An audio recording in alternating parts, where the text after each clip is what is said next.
Gary Locke takes this free kick. In goes Fashanu! Robertson for Hearts! Right on cue!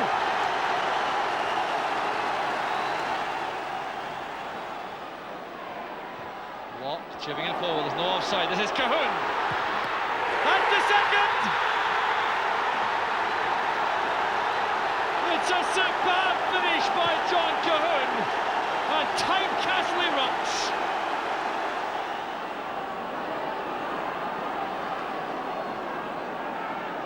Good play by Kaczynski. Always you lose the ball right. Great running by Kaczynski, and that's the goal. Hearts were treading. No sweat for Aberdeen in Iceland. They took instant control of their Cup Winners' Cup tie with Valur of Reykjavik. Joe Miller proved too hot for the home defence to handle, and Duncan Shearer it was who gave the Dons that 8th-minute lead. Icelandic teams may not have any great pedigree in Europe, but the same sides are used to competing year after year. Valur have won the Cup 3 seasons in a row. But Aberdeen were the class act on view. Stuart McKimmy's cross produced a sharp finish from Owen Jess to double the lead before half-time. And Jess was on target again early in the second half, doubling his tally to give Aberdeen a comfortable advantage. Plenty of skill to make the space, plenty of luck to find the net with a deflected shot. Valur will need a lot more luck to turn the tie around at Pittodrie. Dundee United, unbeaten in the Premier Division this season, tasted defeat in the UEFA Cup at the hands of Brøndby of Denmark. Dave Bowman's goal line clearance in vain as Danish international Kim Vilfort fired Brøndby into a deserved half-time lead. Ivan Golak's confident pre-match predictions proved ill-founded as the home team dominated, but they managed only one more goal, and that was down to some slip-sliding defending. Togerson denied by the Puddles, but Jesper Christiansen making the big splash to give Brøndby a 2-goal first-leg advantage for the return on Tayside. Anything Cardiff had achieved in Liège would have been overshadowed by crowd trouble anyway. As it was, the night was disappointing in every respect. Visconti through the centre, fine run by the midfielder, and Visconti converts the opportunity, and Liège have the lead. Richardson took a chance there with that turn, now tries to free Tony Bird, it's 2 against 1. Trouble here, Cruz gives it away to Bird, and Tony Bird, the 19-year-old, causes a mild sensation here by equalising. Cohen Griffith. Still Griffith, that's not a bad ball. Bird, and Tony Bird has scored again on the volley, and they're off the bench, down beneath us. The Cardiff City management can't believe it. Credit Cohen Griffith for the twist away from his marker, Guy Hellers. Great ball across, and what about that? And at the other end, it could well be the equaliser, and it's there immediately from Mark Wilmots.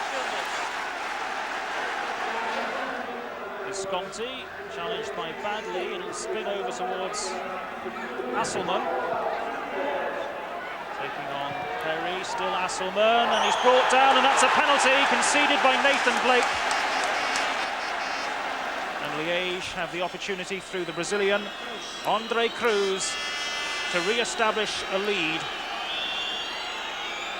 against Phil Kite. And it's there, right in the corner. Splendidly taken penalty. Pista. Hellers.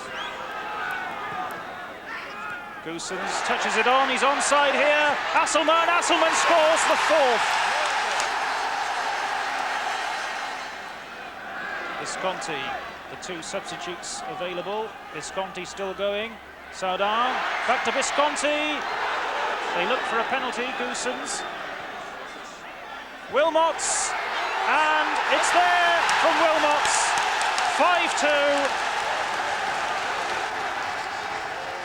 5-2. Linfield were given a European Cup reprieve when preliminary opponents Tbilisi were kicked out in a bribe scandal. They took full advantage against FC Copenhagen. Here's Easton. Oh, that's a good run from Haylock. Can he get the better of Luca? He can. Haylock! Oh, yes!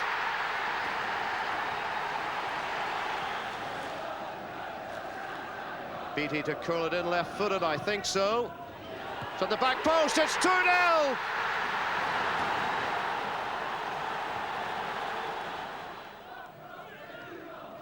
Off the head of Beattie. Oh, the mistake here. Johnson could be in. Still going. Oh, yes, 3-0!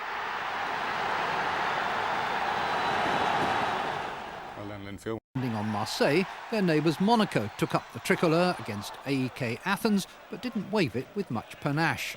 Yuri Djorkaeff's shot that clipped the Greek crossbar was all that roused a small crowd for a long time. Then, 10 minutes from time, Christian Perez crossed, central defender Michalis Vlachos stuck out his chest and embarrassed his own goalkeeper.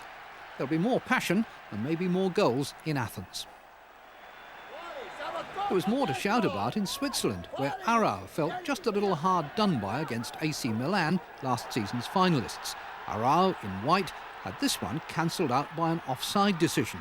Two more similar interventions by a linesman did little to promote the cause of flag waving there. But killer crosses are all about angles and timing, just as preventing them calls for good tackling and marking. Arau allowed Brian Laudrup to escape, to get to the goal line and pull back his cross to where Jean-Pierre Papin was loosely marked. No second invitation needed there.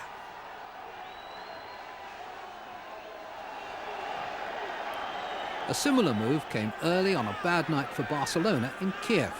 The Spanish champions allowed Dinamo in the all-white strip too much latitude down the right flank, and when the cross came over, Pavlos Kapenko was untroubled as he took aim with the header. 6 minutes gone. The other Laudrup, Michael, raised hopes of a Barcelona recovery when he set up a scoring chance that was kept out only by a handling offence. That cost Kiev the services of Mitzin for the last hour of the game, and it gave Ronald Koeman a penalty equaliser. Having found that route back into the match, Barcelona should have learned the lesson, but an ill-timed challenge in their own area produced the game's second penalty. Viktor Leonenko from the spot, 2-1 at half-time. The two clubs were meeting for the fourth time in 4 seasons, and Kiev were heading for their first success in the series when Leonenko scored his second goal of the game.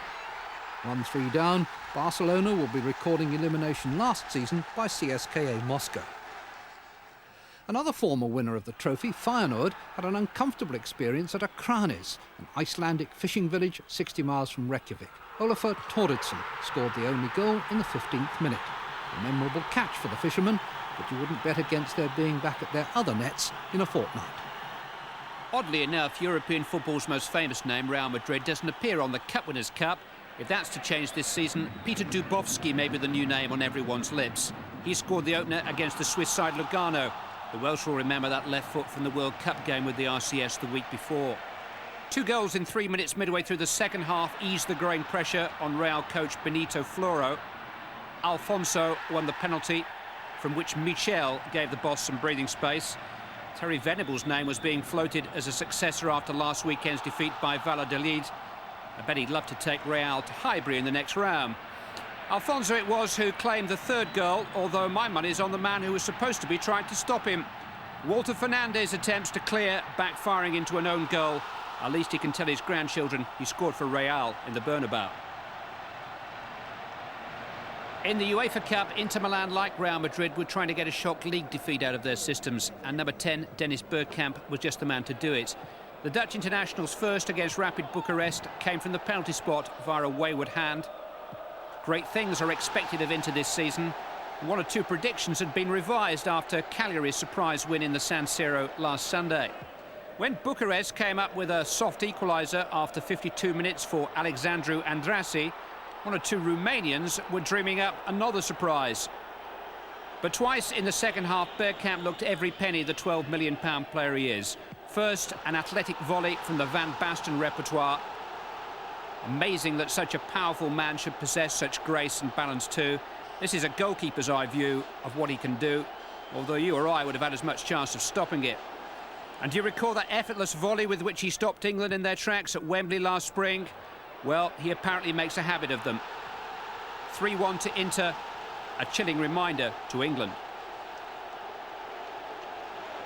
From the Dennis Bergkamp variety show in Milan to the Roberto Baggio exhibition in Turin, Juventus, the UEFA Cup holders, entertaining Lokomotiv Moscow. Free kicks are Baggio's chosen specialist subject. They may dress them up with a bit of tip-tap, but you know what's coming.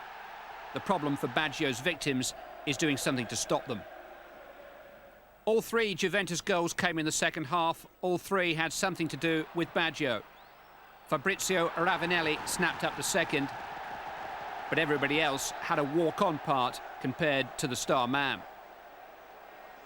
Just when Moscow thought they'd seen him off and he was heading nowhere in particular, Baggio made off with another gem like a thief in the night. The great players make it look so easy, don't they?